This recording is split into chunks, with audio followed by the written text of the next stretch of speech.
to our live at Much with Evanescence. More music to come, but in the meantime, we are joined by Amy and Terry. Ladies and gentlemen. Yes. Or lady and gentlemen. Yes. Welcome, by the way. Thank you. You're making it very warm on a very cold night here in Toronto. Thank you. It's getting warmer in here. On behalf of everyone in Toronto and Canada, welcome to Much Music yet again.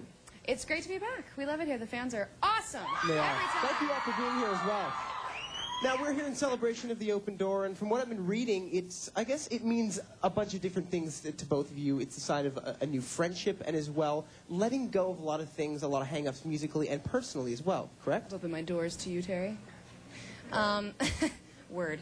Yeah, early on in the writing process, we just felt like we had so much freedom that I guess I didn't feel like I had before as a writer and as a person and everything else. I was just too insecure to do all the things that I really dreamed to do, like, all the way. So this album has a lot more fun on it. It's just a lot more, I don't know, fun. It's fun to play. Have you been able to tap into where those insecurities came from?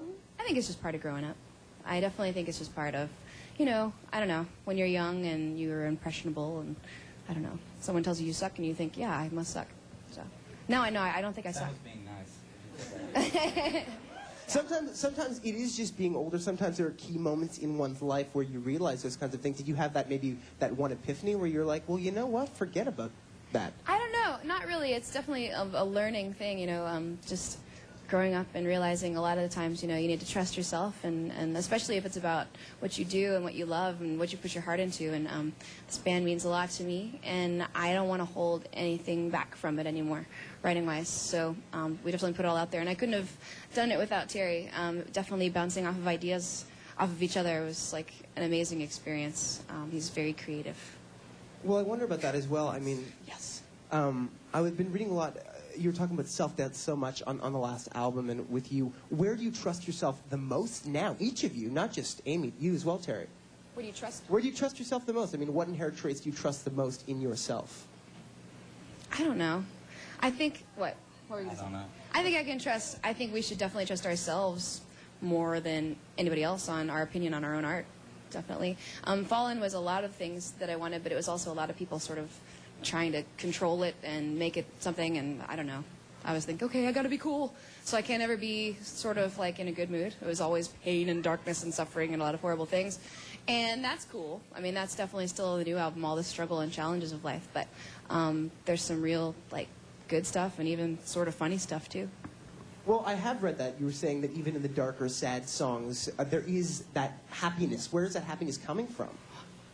I guess I just see that the world is a lot bigger than just this band now, and I think that, I don't know, it's all important, it all matters, and I love this so much, and I want to do it for a long time. But in the end, I mean, things happen like Terry's stroke and him surviving, and it's almost like you just realize that we're really small and fragile, and all this is so fickle, and what really matters is the people you love and your life, and I don't know. Once you get the big picture, it's like, it's not so hard to sort of put things in perspective. Absolutely. Now, when that kind of thing happens, I mean, Terry, with your stroke, being close friends, it must be hard to see your friend, you know, go through that kind of thing. But as well, it must have been really hard for you, the idea of just not being able to play music. Yeah, it's still difficult. I'm still, like, going through the paralysis and all that crap. So, But, you know, you can only just keep trying. I mean, were there times where you thought that it might not happen, where you might not get it back? Yeah, for a long time, actually, for a good 6-7 months after the stroke.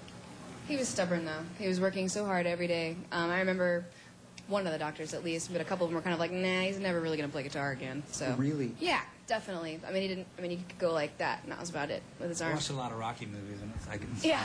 Have you seen the new one? I hear it's pretty good. No, I haven't. Did you saw it? Yeah, Don't give I saw anything it. away, because you gave it away to all the rest of the band. We were all like, ah! Because Rocky made me V feel was just old. so disappointing. It should have ended at Rocky IV, That's going to the kinda what he Soviet said. Union. Well, I agree. but yeah, now our pre-show music is like Eye of the Tiger and Okay. other uplifting songs. What? We are going to come outside, by the way. We are. I promise you we're going to come outside. Oh, they're calling some name of mine. I don't There's know. A this lot of nicknames. a lot of nicknames? No, just kidding. Skip this. Let's go. No comments. There's a lot of, there's really one great line in Call Me When You're Sober where you talk about the idea of making up someone else's mind. Would you consider yourself a decisive person? Yeah. That's sort of, you know, sarcastic and funny. I mean, it's real, but it's sort of like, instead of waiting for you to make up your mind anymore, I'm going to go ahead and change the situation myself, because that's what I should have done all along. You know, when you're stuck somewhere negative, it's like you're the one who has to make the decision to pull yourself out of it and get somewhere better. You can't rely on somebody else to fix it for you. Absolutely. We've got a fantastic clip of one of, I believe, our first interview with you ever. Oh, no. You want to just take a look right up here? I